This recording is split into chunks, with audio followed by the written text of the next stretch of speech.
Hi.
Hey there, how's it going, everybody?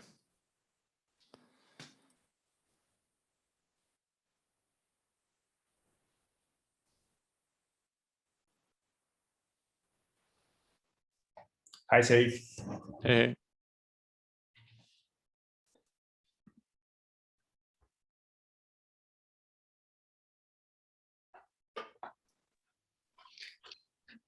Hi, hello, good day, everyone. Hello.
Okay, it's 9:05. Let's get started.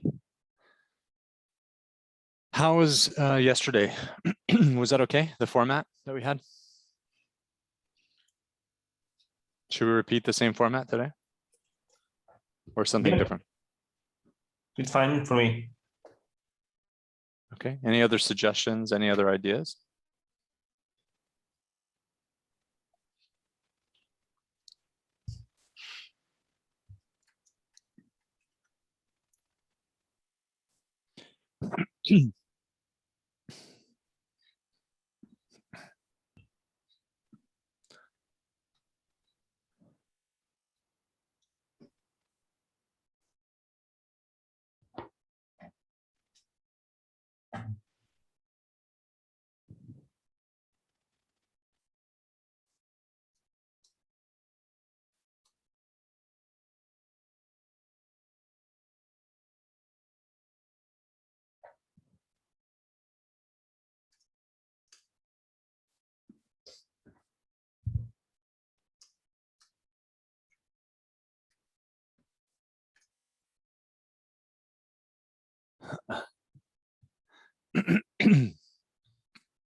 All right. Can you see yourselves here in the video, by the way? Yep. Okay. This might be a little bit better so that I'm looking at you instead of the side screen.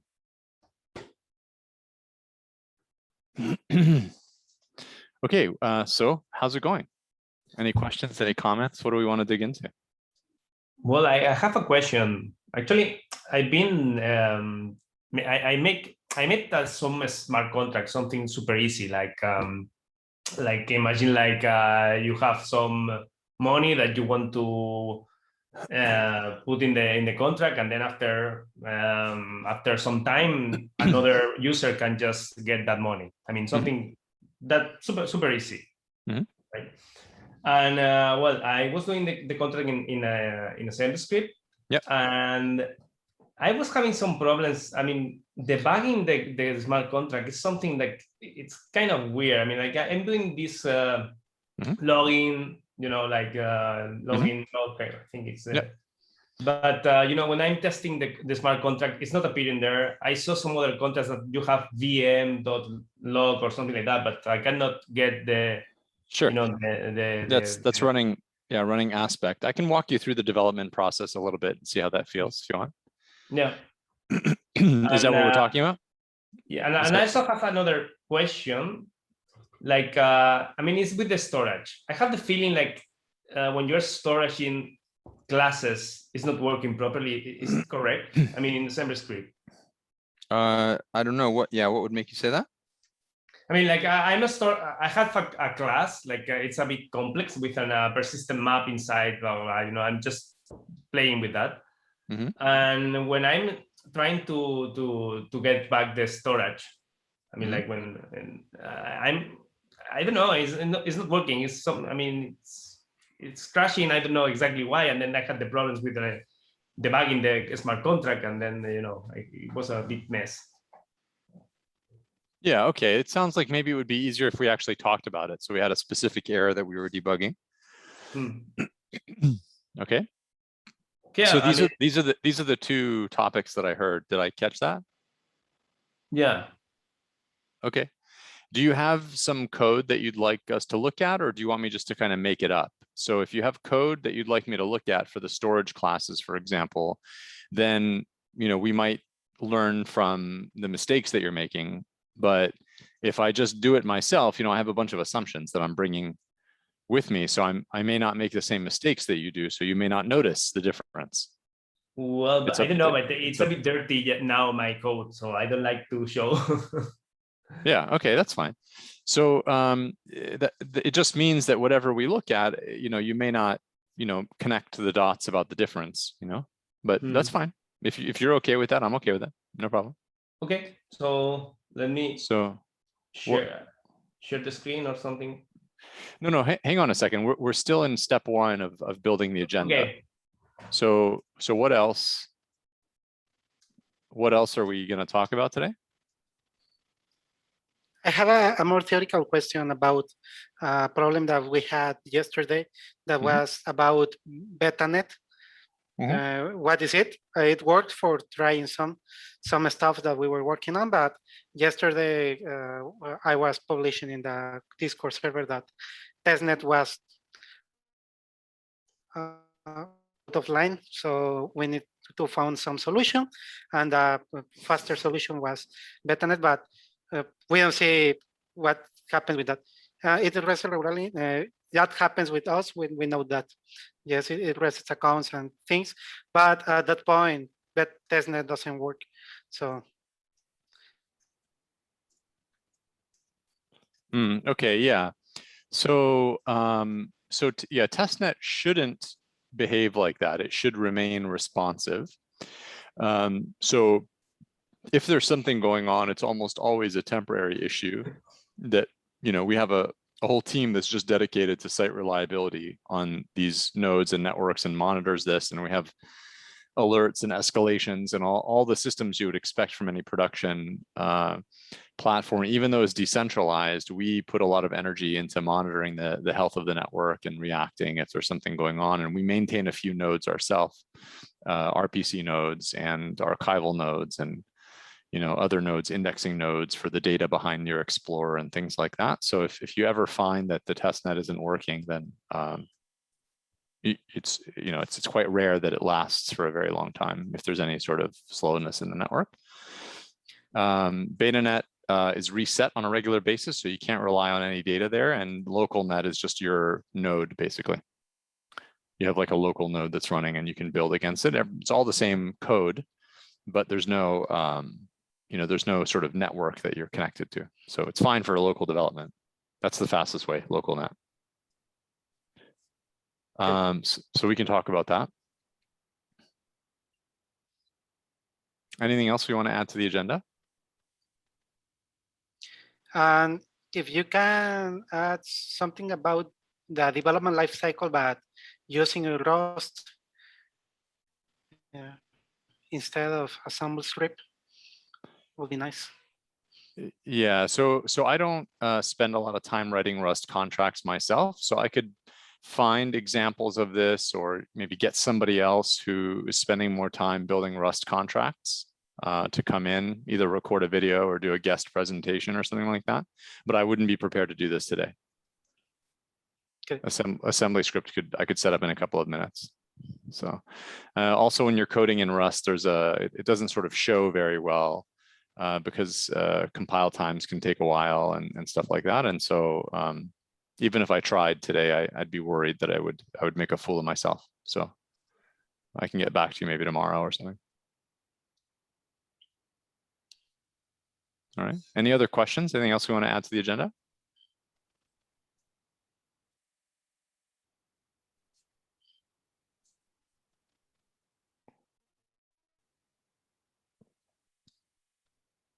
Anything else you want to talk about? Anything else you want to see?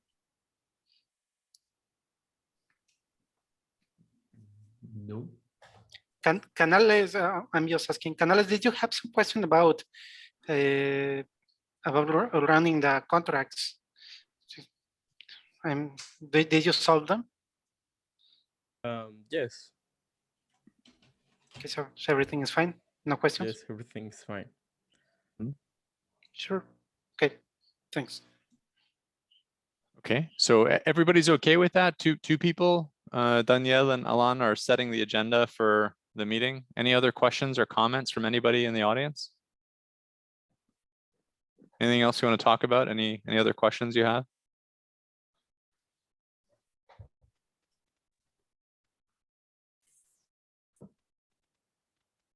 For the moment, no, everything is fine. Okay. All right. Anybody else? Any other comments or questions? Anything else we want to add to the agenda?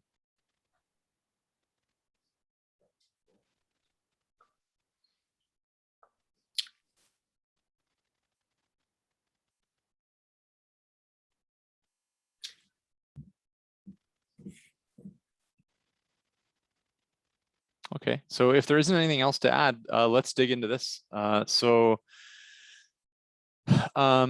for, I think the thing that makes sense is we just do it in this order here. So 1, 2, and then 3, and let's see how far we get with this.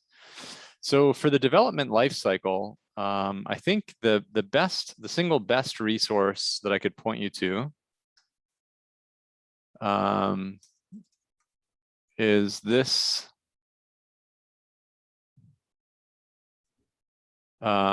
workshop here.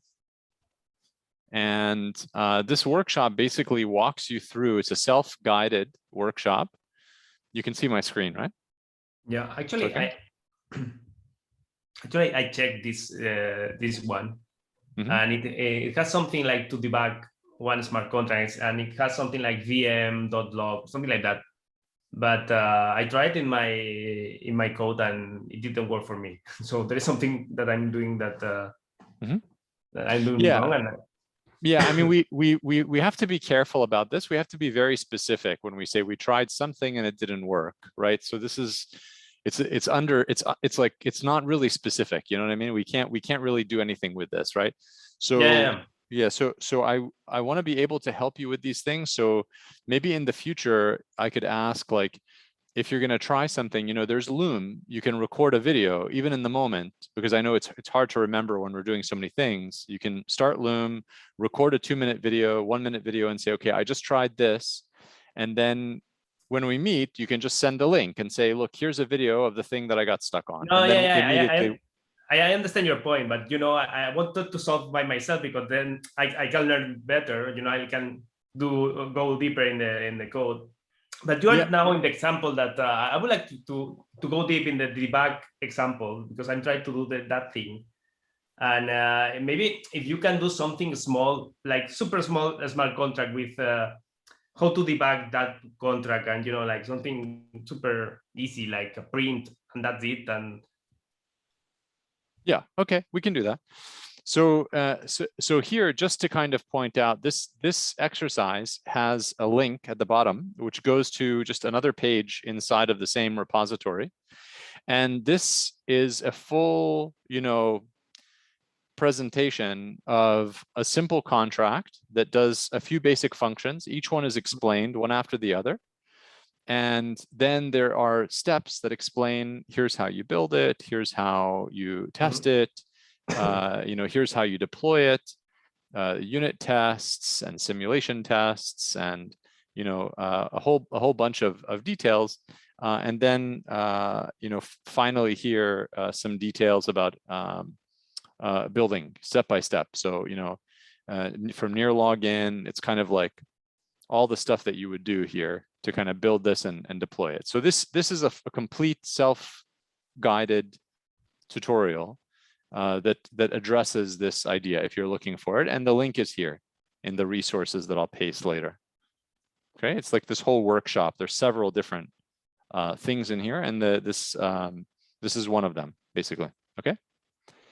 And then the other one is this debugging challenge. You were saying maybe we can try this also, no problem.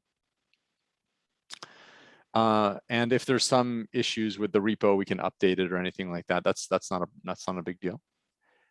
So let's do like a basic setup. Let me see if I can find you one more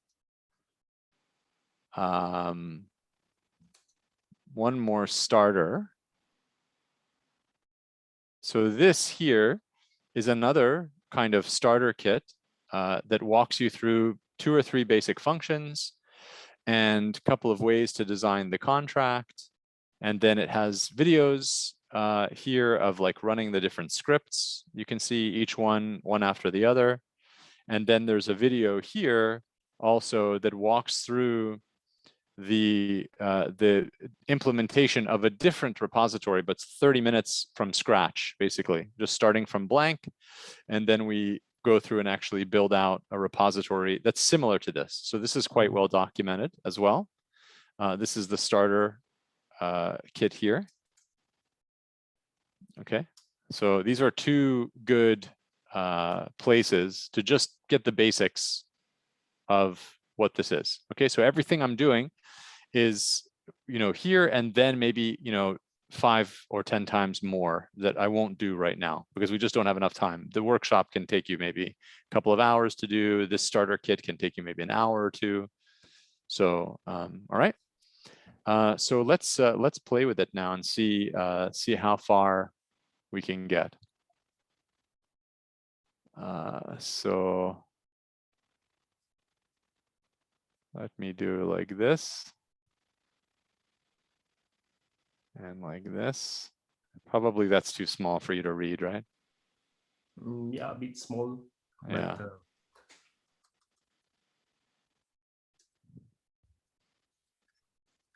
yeah. Is that okay or bigger? For me, it's fine. Anybody else? Yeah, it's fine. Okay. Yeah, it's okay.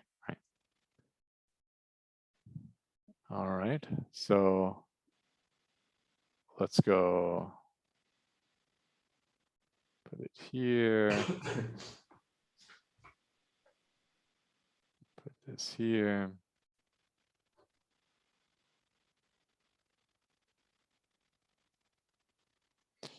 Okay, so let's just make a folder here called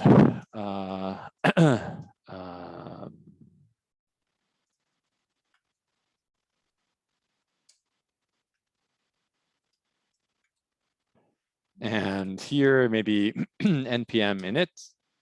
This kind of makes a basic file for npm, and then npm install NEAR SDKs. So just kind of walking through some of the basics. I'm going to forget some of the details here, so I need to look them up. The starter kit would be easier to clone and start from, but I don't want to make it seem like there's any magic. So this software development kit for assembly script, and the RS1 is SDK RS, but we would be using Rust instead of Node. Okay, so now we have the NEAR SDK AS here installed. So if you're not a Node developer, this may seem a little bit strange what's going on, but I'll try and explain to you briefly what's happening. There's a file called package.json in every Node project, which is the list, what they call like a manifest, the list of instructions for all the things that the project needs for basic operation, including any other software that this project is using. So we're about to build some contracts, and so I need these dependencies here. And then I want to add this this asconfig file with some workspace here, so I can touch asconfig. I think it's called asconfig JSON.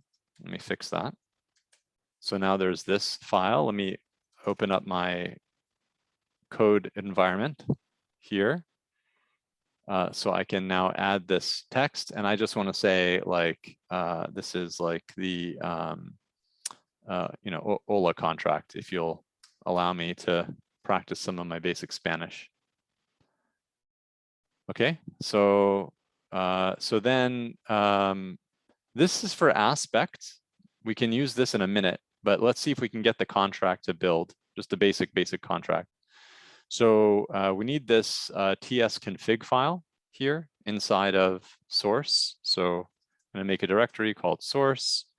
I'm going to touch tsconfig JSON, and in here I'm going to put this just kind of standard stuff. So I need this file here to kind of figure out how to do the autocomplete and some of the other stuff that happens, and then this for the headers. So these are like some additional files that are used for development, so I'm just adding these one by one like this, no problem, right? So just copying and pasting what's in there. Again, we could just start by cloning the other project, but I want to give you an idea of kind of what, how this works, right? And then here we made the contract called Ola here. So we're gonna make directory source Ola and touch source Ola index.ts. Is this, oh, sorry. I want to make a directory source Ola assembly and then touch index.ts. So now what I have are these files here. So you can see I have asconfig at the top. Package lock is just basically saying all the things that are in package, but I'm going to lock them into specific versions. It's a way of controlling the changes that can happen in a project.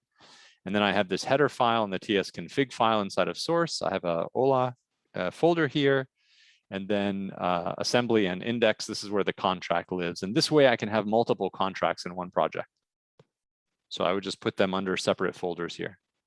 And you can see that here we have like a simple and singleton. There's multiple contracts in the same folder. Okay. All right. So now I can just start coding. So export function.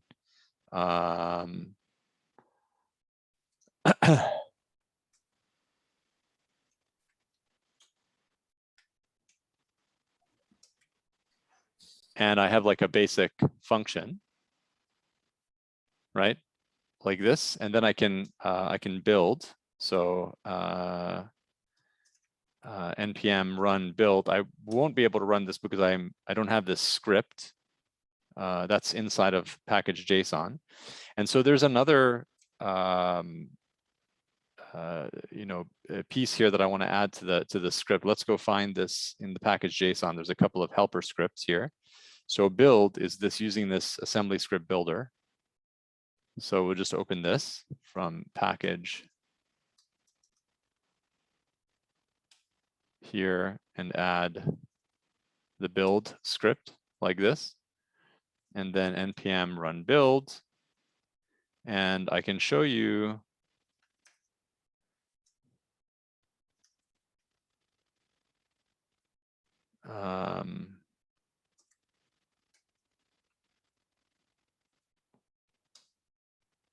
so this this command that I have here is just watching the file system. And so if I touch a test file, you'll see it appear down here. You see that? The file just appears automatically. So I'm like watching the files here. So now I'm going to npm run build, and you can see that there will be a build folder with a debug folder with the WebAssembly that gets added for me automatically. And this file appears, you can see here in build debug there. And if I change this to be like build without the target debug, then by default it's release. I can use this colon syntax here. So npm run build release. And then you'll see next to debug, there's a release folder now. And this file is a little bit different. We can add here some details of the size of these files. And you'll see that the debug is 261 bytes, and Ola is 83 bytes, the release. So debug is 3 times the size of the release file in the contract. It means it costs you less to deploy it. Okay, so just kind of stopping there for a second. How are we doing? Is this helping, or am I making it worse? Well, now I think that I saw some bug in the package JSON that I have. Okay. Because so, I saw that there is a flag that there is no the debug flag, so I guess that that's because it's not showing the print or so. No, I mean, in my code. Yeah, this debug here is for this folder, the debug folder here. It's not about printing code stuff. We're not running the code yet. No, yeah, but I'm seeing in my code, because I have the feeling that it's not putting the debug, you know, all the stuff, the debug. Well, I don't know. I mean, yeah, maybe you're thinking of like debug symbols or something like that. Exactly. Yeah, so there's no debugging in assembly script that I'm aware of at this point. So it's really just a matter of like what the compiler is doing to optimize the code. But let's keep going so that we don't kind of get confused about what's happening here. So we have a contract now, right? And this function, and I can deploy it actually. So NEAR, I can type,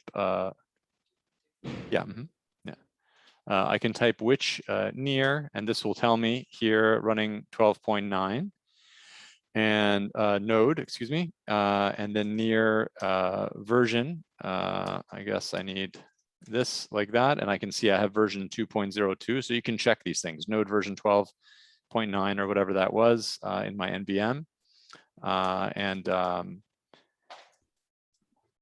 12.19, and then NEAR CLI version 2.02. So just in case you have something different in your environment, this is easy to check. And then now I can just do like dev deploy, which is the fast way to deploy contracts here. So build, debug, this one. And what it's going to do is create a folder for us here called NEAR dev. And in this folder, it's going to put a couple of text files to remember what the contract name is in case it wants to redeploy and overwrite it again. And then here's a transaction on testnet, because I'm using testnet right now, that will show me that this contract was deployed. I can see it here, right? So you can see it was kind of refreshing. Oh,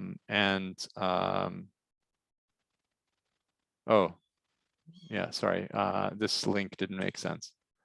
And so here you can see this contract was deployed right here. I can go to the contract itself and see the history of the transactions down here. So a new account was created. There's 200 NEAR in this temporary account that I have, right? This one here, which is created with like timestamp and some random numbers and stuff like that. It's the fastest way to deploy a contract. I don't want to keep.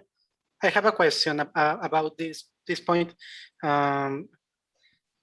We have every time that we create a new contract, a new account, basically contract information, and in a side you have your account ID. So how is this part interacting? Because you have your account ID, create a new contract, and that contract have its own ID, and after you can call the contract by itself without using your account. I'm clear in these ideas, or can you clarify more this idea that I have? Yeah, you broke up a little bit in the beginning, but I think what I understood, what you're asking, please clarify for me, is when you're deploying, it's creating maybe a new account ID for you, and you can maybe redeploy or not, and how do accounts work and contracts, how are they related? Is that what we're talking about, or do you want to clarify the question a little bit? No, yes, about that. So one of the better explanations that we have in one place is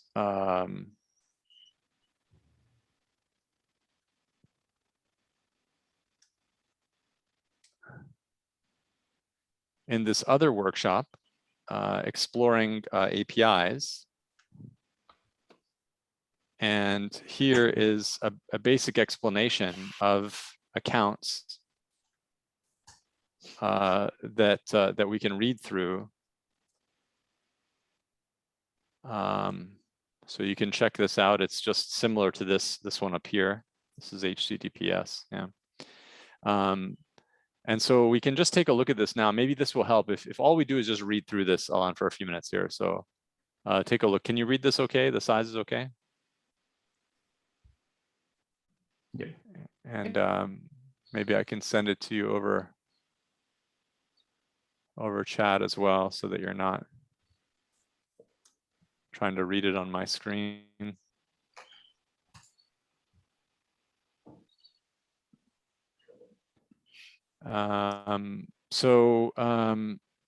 You know, accounts are human readable names, minimum of 2 characters. You can create accounts that look like this with sub accounts, right? Like underneath your name. Accounts maintain their own storage. It's not rent, it's just storage staking. This needs to be updated from a previous strategy. And then an account has like one contract deployed to it. So when you make an account, you deploy a contract to it. And if you have the full access keys, then you can keep deploying and overwriting the contract that's there. You will know that the contract is there by running state. So I put the contract in this variable now so we can check. This code hash here is the fingerprint of this contract. This is the code hash of this current contract. And so if we modify it somehow, like this, and rebuild the contract, and dev deploy again, and then run near state, we should see a different code hash. Just by a small change to the contract code, the fingerprint changes. And so you can quickly tell if the contract that you have is actually on the network. And I can redeploy because I have in my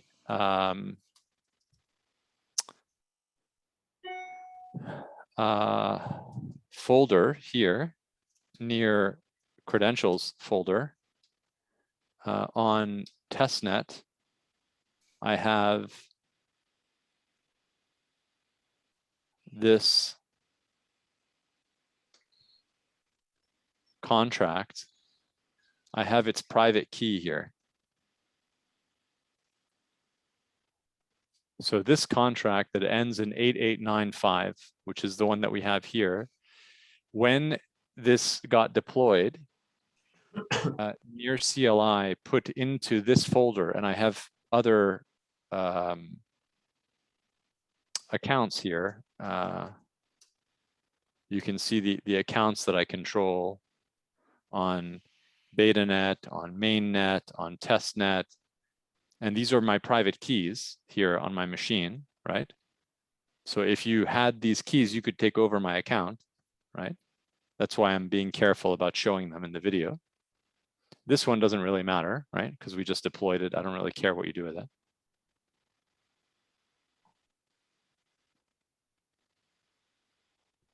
So does that answer your question about contracts, deploying them to an account, or was there more that you wanted to dig into here? No, I think with the reading that you show us, that can be that clarify the idea that I have. Yeah, I mean, keep asking, no problem. Well, So, I have. Sorry. No problem. So let's just call it really quick, just to kind of wrap up the. So I can either use call or view method. If I'm not modifying the state, I just want some data back. And then I need the method, which is como. And then this should return, you know, some value. Missing invalid signature.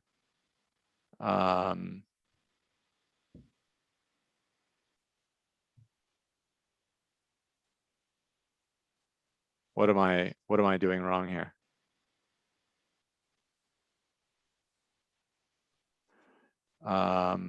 Do I need to pass? The account ID isn't required. I have the account ID in this environment variable.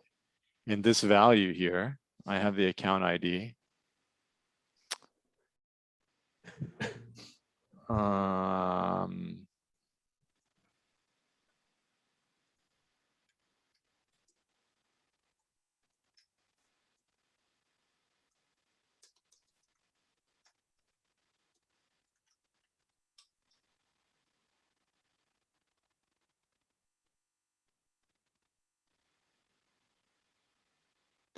Yeah, there's something here that I'm forgetting, which Maybe is it's not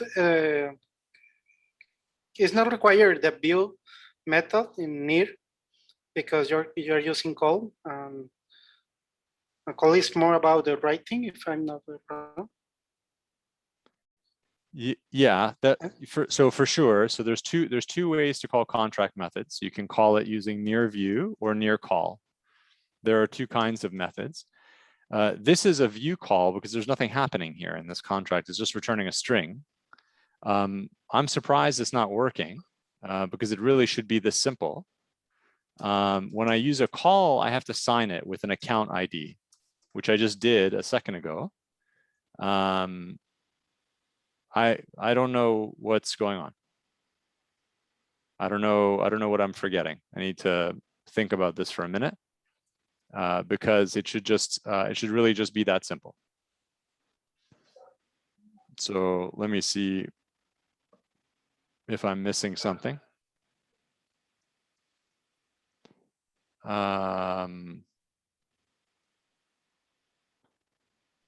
I didn't add this file. Does that make a difference?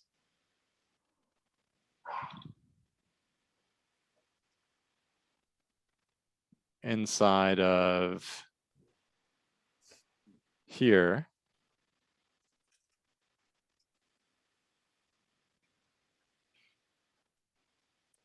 Because I'm not extending the configuration for assembly script. So maybe it's not adding some of the machinery that I need to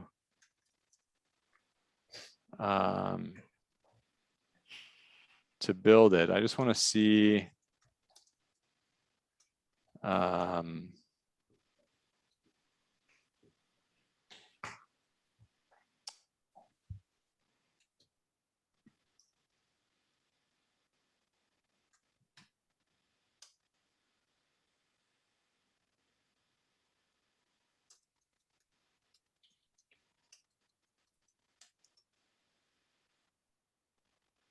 I just want to see if this is going to get bigger when I build it now.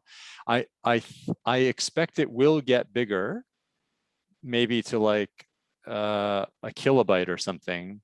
If I didn't add this, now I'm adding it, and it's adding some other machinery to work with the contract. 15K, yeah.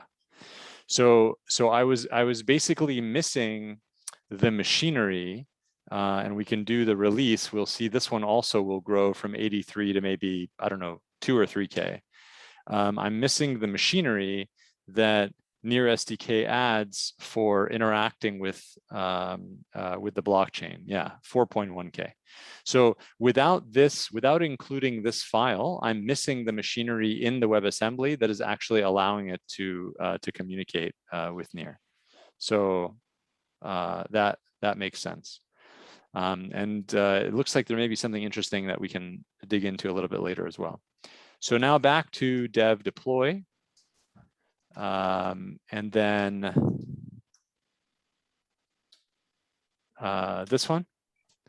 So we're going to redeploy the contract now. It's 15K, not 250 bytes. And then we're going to view the contract the way we wanted to in the beginning. And it calls the method and responds as I'm expecting. So this is my mistake for forgetting this file here, which is what adds the SDK configuration for assembly script, basically.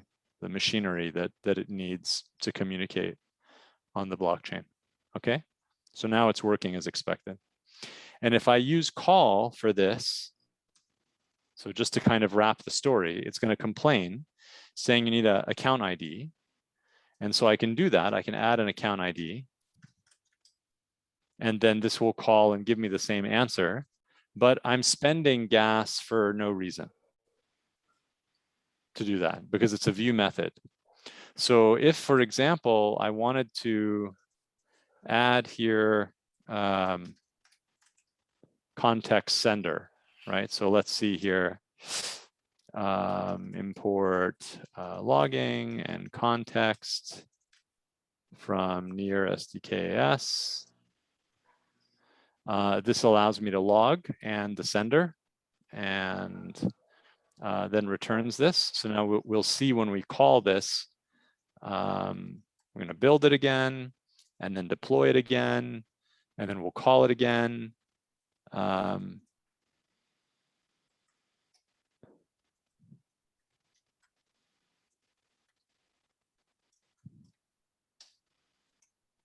And we'll see this logging come out, but it won't work if I use a view method. So now we've just deployed it. So we can try view. This will throw an error, and it will tell us you can't do this because this is prohibited in view to check the signer account ID. We need to use a call method because it doesn't make sense. If I'm not signing the transaction, it doesn't know who I am. So it's saying you need to sign the transaction. So then I would change this to a call method and add account ID for any account that I have private keys that I can sign it, and we'll see my name appear in the logs from the contract here. The log method coming from this contract is telling me this, and then it returns this function. And this list of restrictions on view and call methods is documented here under the word gotcha, which is a strange way to remember it, but that's how I remember it. And if you look at these, you'll see basically you can't use view method if you want to check who was the one that signed it, because there is no such thing. Who is the one that called before, because you're not sure if you have the rights to see this. What the attached deposit was, because you can't attach deposit if you're not signing it. And then some of these other things here don't make sense as well. And you can't make more work for the network, all the promise related stuff where you call one thing after another to prevent kind of attacks on the network where people are making free calls that generate a lot of noise on the network. You have to pay for those calls, which means you have to sign the method. Okay. Yeah, but so I have a question. Then the log, you cannot see it in the test, right? Because what I was trying to do is in the test that what I was doing is to show these logs, but apparently they were not appearing. Yeah, so I deployed the contract and I'm calling it, and that's where the logs show up. So now we have built a simple contract and we've played with view calls and change calls. I'm sorry, the words are a little bit confusing because the command is NEAR call, but it's actually like NEAR change contract and NEAR view contract. It's a view method and a change method. But this word here is a little bit disorienting, I think. So now that we've played with this and we've seen, here's a basic contract and there's nothing more to it. And okay, I forgot this thing. And so we got that error, method signature not found, it doesn't work. You need this file to include the SDK actually, along with the contract so that it knows how to talk to the network. All of this stuff we've solved. Now maybe we can add also aspect and the testing. So we can go back here and take a look at this. So let's go into first package JSON. I don't think we need to include anything else. It's just this SDK. It has everything in there. We can include this test script here in package JSON. because we're going to be using aspect, which is included in the SDK. And then to run the test itself, we need some basic tests. So we need the tests folder. So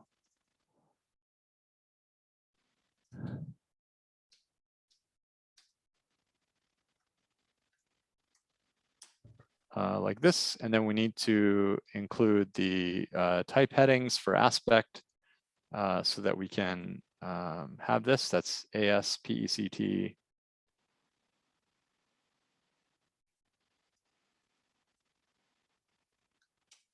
.ts. We include these so that the environment knows how to find that for us. And then we have some file that ends with like spec, like this spec.ts. That's what it's searching for.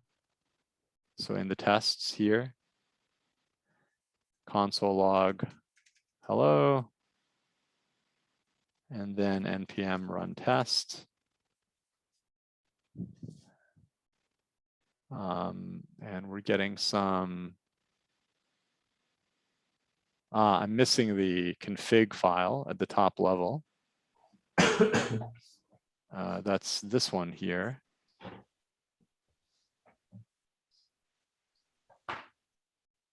Which we ignored earlier. So aspect.config.ts, we need that at the top level.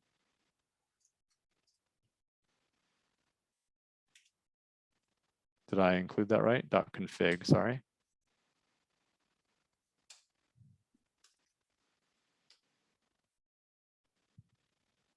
And then we can run this again.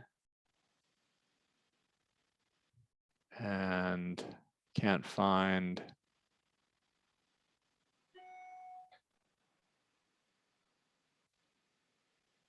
.js. Sorry.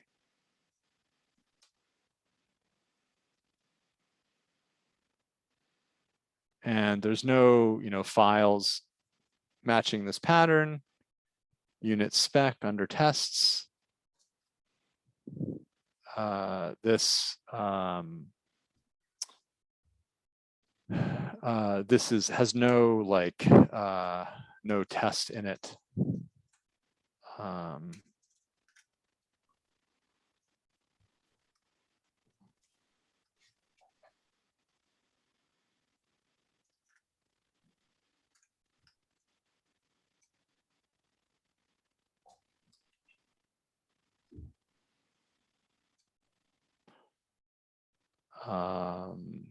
Let me see here.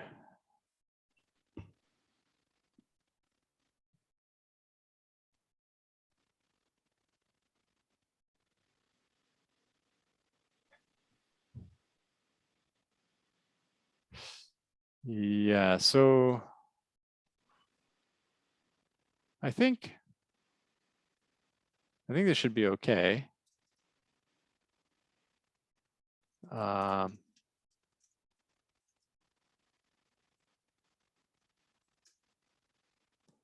Let's try this.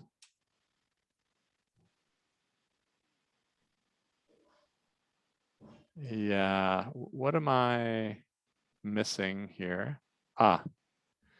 This folder needs to be in the assembly folder because it's looking here, assembly, tests, and then inside there. So that's my mistake. Still not finding it. So what am I missing now?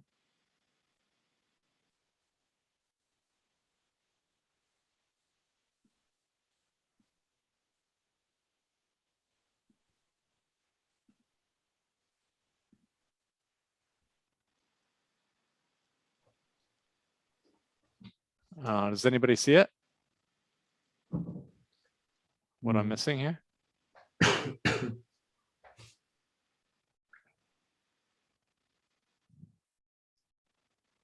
Let's try starting with this. Why isn't this?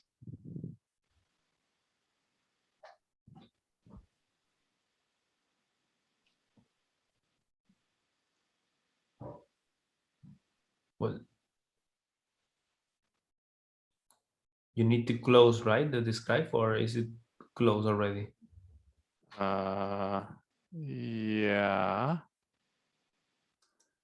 No, but why isn't it like, why isn't the environment picking up that this is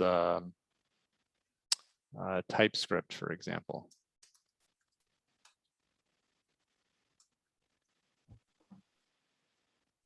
And why isn't it picking up this module here? No, it's not inside of assembly. Or yes, Yeah. no. Huh? It is, yeah. No, yeah. But those contracts are in the same directory, right? Or yeah, so it shouldn't be inside of assembly. It should be next to assembly. Yeah, but now that works. Can you show the aspect.config? This one. Yeah, yeah, it's the same that has imports. Yeah, it's fine.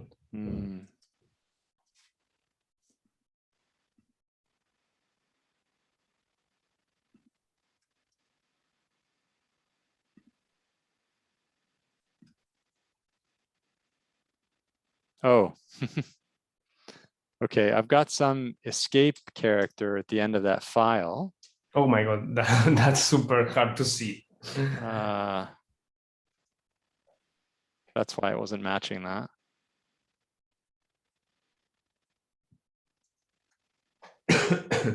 Okay. And so if we go back to just this basic kind of test here of the file's existence, maybe it says no tests are found, but it should still run. Yeah.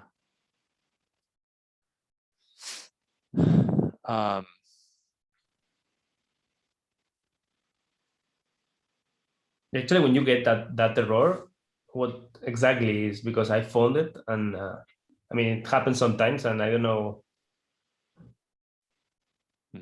That error from before? Yeah, the one that you had in your console. Just now, yeah, we can recreate it, no problem. So this is what it looks like when a test passes. Yeah. And then here, I think we can recreate the same error from before. But I wanted to see the console logs here. I mean, the ones that I have in the smart contract, but here I cannot get them. So yeah, no, I know this has been a long road around to get to your question. Yeah. But the answer is this is a message that you will see because log is a global function that is available in Aspect. And you can use it to log out messages. You'll see it appear in the console now, like this. And because the contract is being loaded by the Aspect environment, you can also use logging here. So this is before, at the top of the method. And this is before the return. Yeah, but then if you put it as a release, then it will crash, right? Or it will be NEAR or that log, or it will have your. So you can't compile with, so here's from the test file. This is from the top of the method, and this is from before the return. So this is how in the test environment locally before deploying, you can quickly check how things are working. Here I can log out context sender, for example.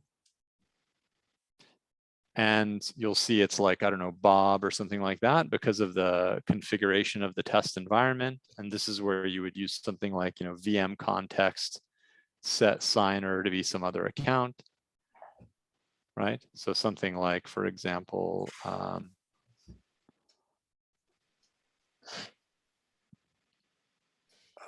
set signer account ID.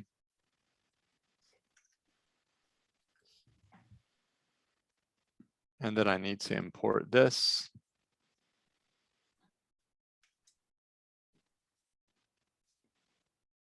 And then if I try, you'll see now the account ID should be different. For set signer account ID, you should see this account ID. So here now I've changed the account ID there. But if I try and build, it'll be an error because log is not available, right? And so that's fine. You don't want to build with these log messages. So this will just remind you to clean up your code. So I can just clean those up. And then the build should work fine. Yeah, but then if I leave the login, it would be printed in somewhere, right? I mean, if I deploy the smart contract in the blockchain. So this log method is a global method that's provided by Aspect. Mm-hmm. That's why we can't compile with it, because we don't compile Aspect into the contract that gets deployed. No. This logging is part of the NEAR framework. And what this is doing is actually logging, appending to an array of strings that is kept with the contract. And in fact, you can see the logs in the Explorer. If we, log a message, whatever, and we deploy it, then we will see those logs in NEAR Explorer related to the transaction. Okay. Okay, so cool. Does that help?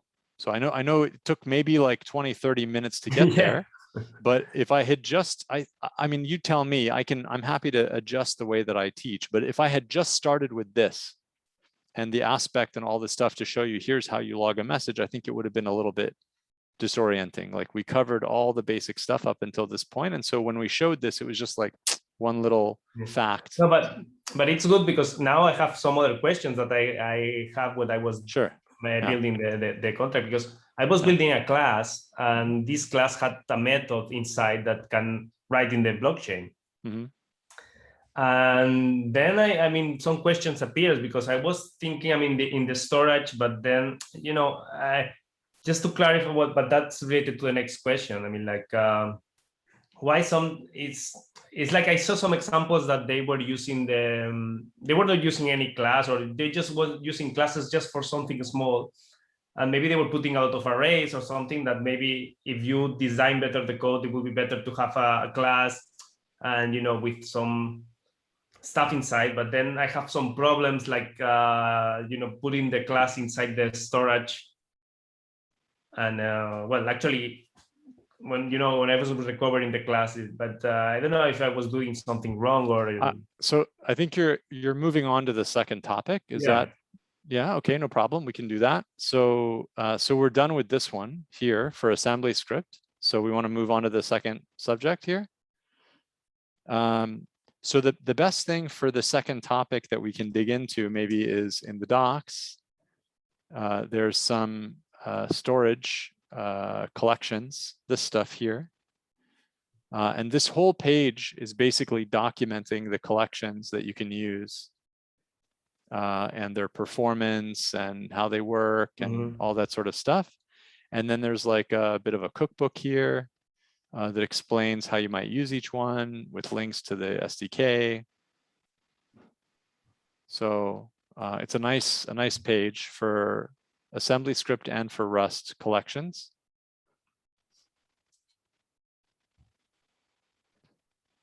Okay, so we can just include this page. Yep. In the resources. But then, I mean, the question, sorry. It's fine.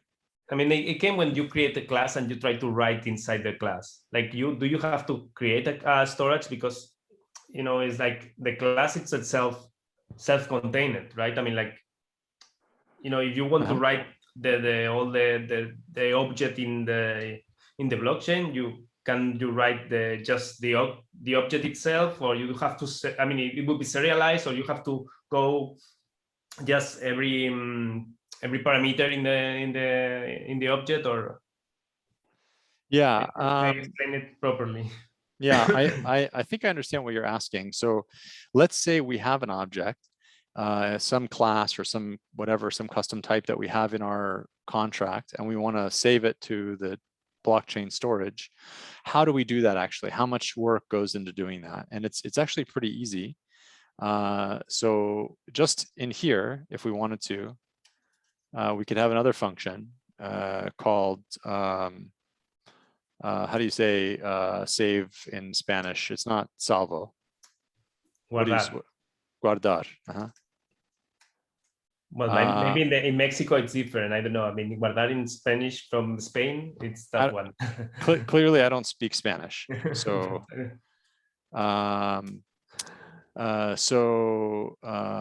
so then here maybe we want to save something like some I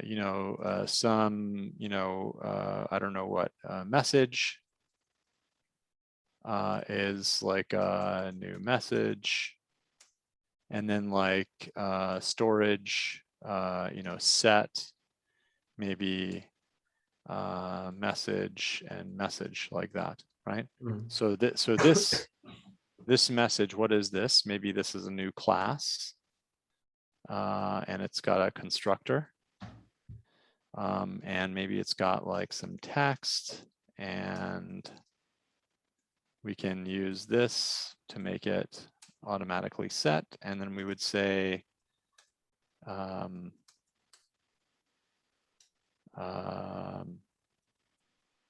this will automatically save it, and then we can say this sender is context sender, or this author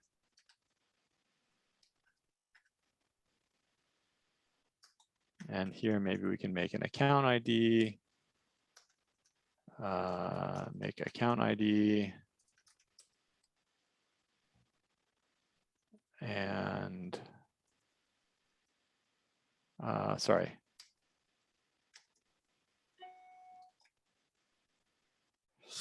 And so we have this new type, account ID here, and we have a class message with some author. I could just make this a string, but it's just nice to see that it's an account ID like that. It's easier to think about. And then this public text here, I could rewrite this. I could rewrite it like this. And then I could add like this. This is also okay, but I can save this line and this line just by adding this in assembly script. And so now I have this message, right? And then here maybe there's some string and we put the message in there, right? Message like that.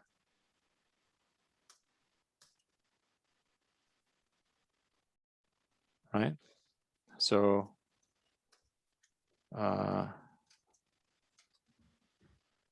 we can build that. And we can try this, but I don't think it's going to work because we are not serializing this this method, this message here, the class, that's your question. So NEAR dev deploy debug, and now NEAR. And here, if I do a view call, it's going to be a problem because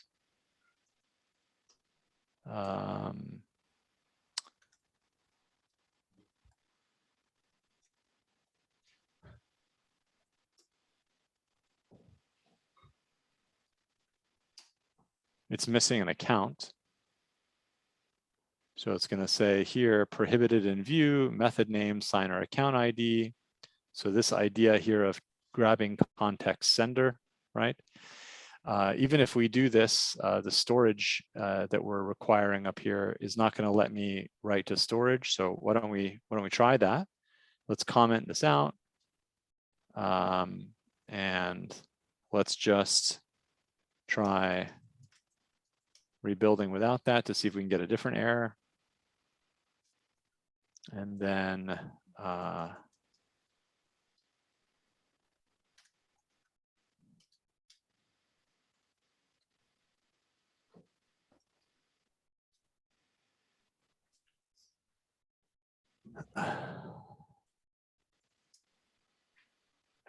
this will be a different error here.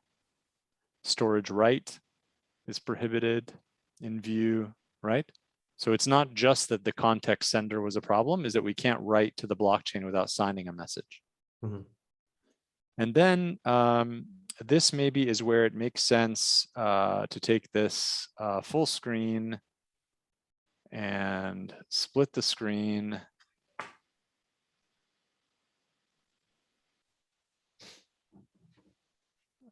Like this. And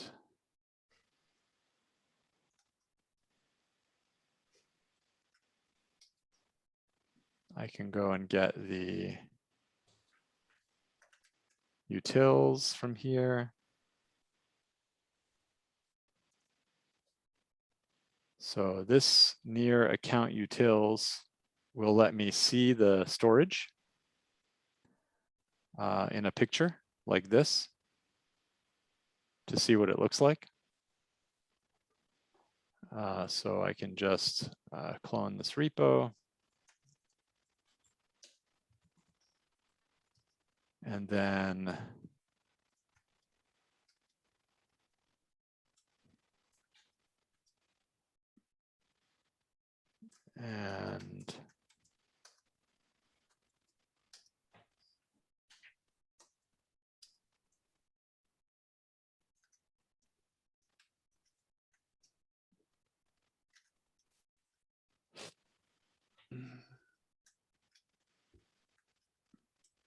let me get the contract that we're looking at.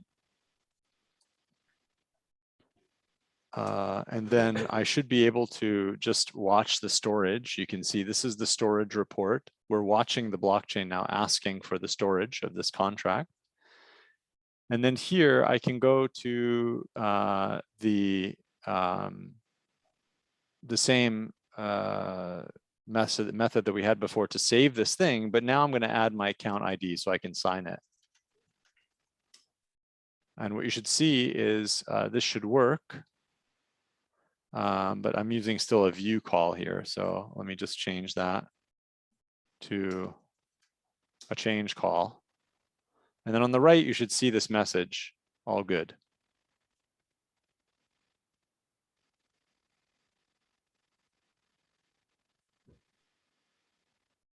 So, but it's not showing up right now. And it's not showing up because I'm not serializing it properly. So I do that with NEAR bindgen. Just by decorating the class with this, then I can go back in here, npm run build,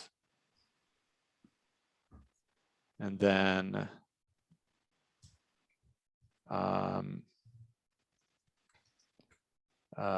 dev deploy, and then call the method again, and we should see the message on the right-hand side change to be the serialized version of the class with this one item in it. It's a JSON object now. And then if I want to add the sender, I can go back, build it again, and then deploy it again, and then call it again. And now you'll see that the sender gets added to this object, right? So, so this is the answer here is for any custom type, you need to tag it with NEAR bindgen. And NEAR bindgen will allow you to cross the method boundary of the contract or the storage boundary to read and write. So if we wanted to get message, and return a message like this, then we would return storage get some message like that. Then we could call get message and we would see it here showing up as a JSON object. So again, we can do the same thing where we build and then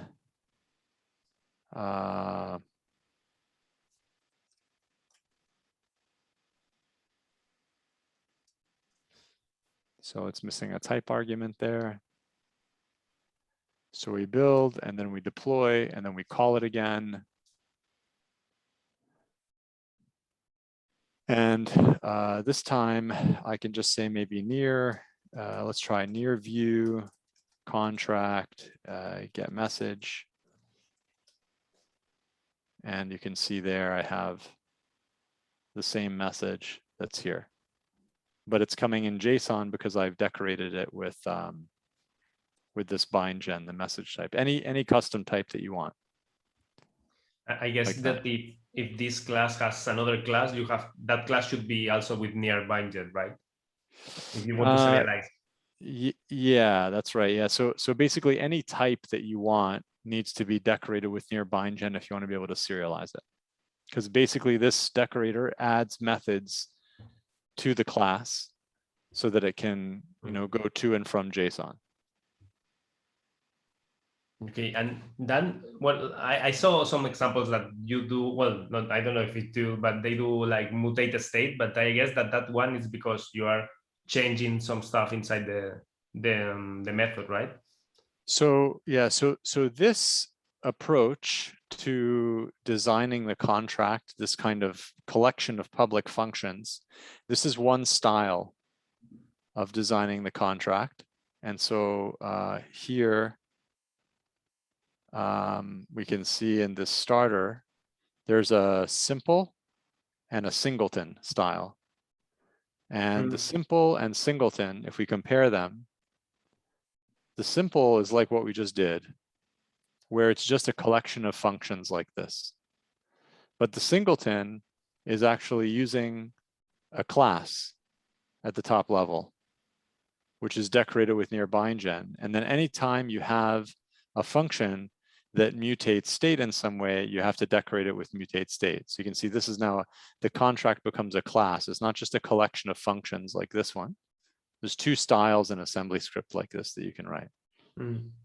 So we added this style, this singleton style, because this is how the Rust contracts are designed, and it's a little bit easier to compare the two approaches when you see this. It's not just like a collection of functions like this, but it's a class and that represents the contract, and you can have like, data inside it, and you decorate the class with near bindgen, and then you have mutate state so that you can modify what's inside the chain, basically. Private functions and stuff like that. Good. Okay. Perfect. So yeah, so we covered these two here. And then for using other networks, I think briefly, I can just say the tool that you want is called NEAR Up. And this is the URL where you can get it. The NEAR Up is for running the local net.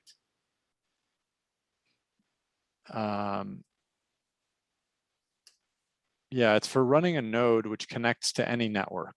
So you can have a node that connects to testnet or, mainnet or whatever. But this is how you would run it for local net. Yeah.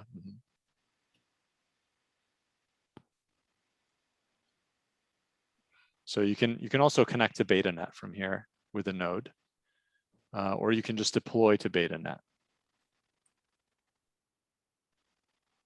And I think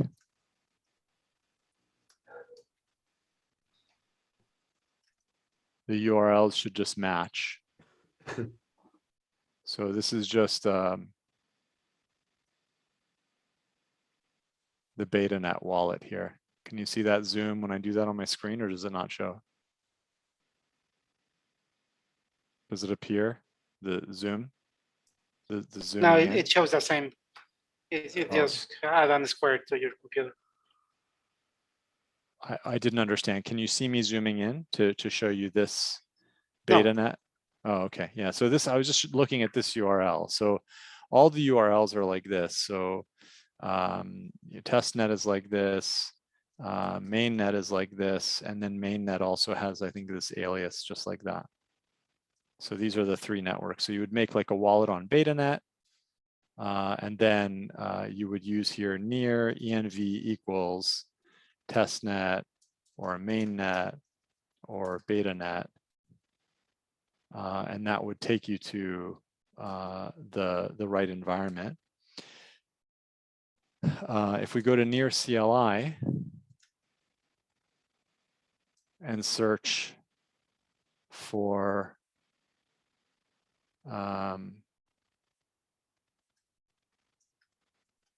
on GitHub and search the code for NEAR ENV, we should see some places here where we're switching the environment. And these environments here in the source config, which is, where is that sitting? Here. And you can see these are the networks and the kind of the endpoints for all these things built into NEAR CLI. So you can get to mainnet and testnet and betanet and localnet. And so that's the answer. Hopefully it's clear to this. How do you use other questions? You basically switch this environment variable NEAR ENV. You put in whatever the network name is, and then you do anything you want. NEAR call, NEAR login, whatever you want to do. And NEAR CLI will switch based on this environment variable that you're setting. And if you want to make it permanent, you just export NEAR ENV. It's different on Windows, but I think you use the set keyword or something to set environment variables. Okay, does that help? Sure. The main question was about what was a beta. It showed up yesterday at night at some point, and the beta was, but I'm sorry, Alan, your audio is breaking up for me, like almost exactly in the moment where you're saying the keyword that I need to hear in your question or your statement again. So what is it about BetaNet that you wanted to talk about? Can you just repeat one more time, please? That we didn't know that BetaNet existed yesterday, and it showed up.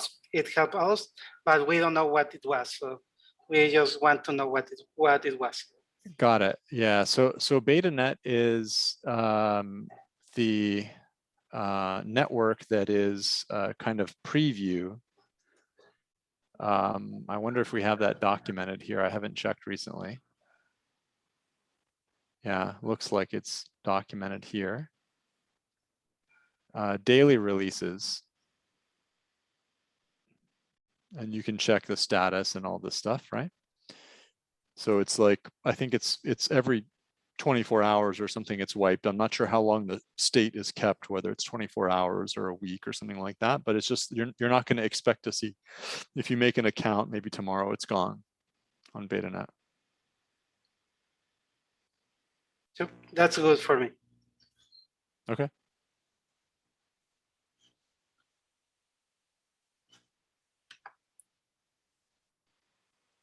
Let's add this to the notes here.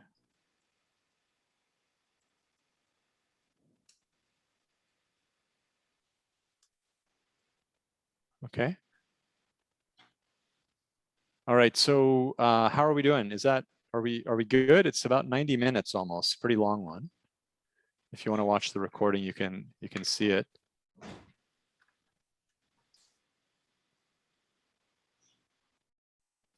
How are we doing? It's good. Okay. All right, so we can stop here then. I'll post the recording. Thanks so much, everybody. Any questions about your projects, your demos, how things are going? Everybody good to go? Yep. Okay, Let's see sweet. tomorrow. Yeah, we'll find out tomorrow. Yeah, awesome. Yeah. Okay, good. Have fun. Thank you. Same for you. Okay. See you. Thank you. Sure. You. Thank you. Nice to see you, everybody. Yeah.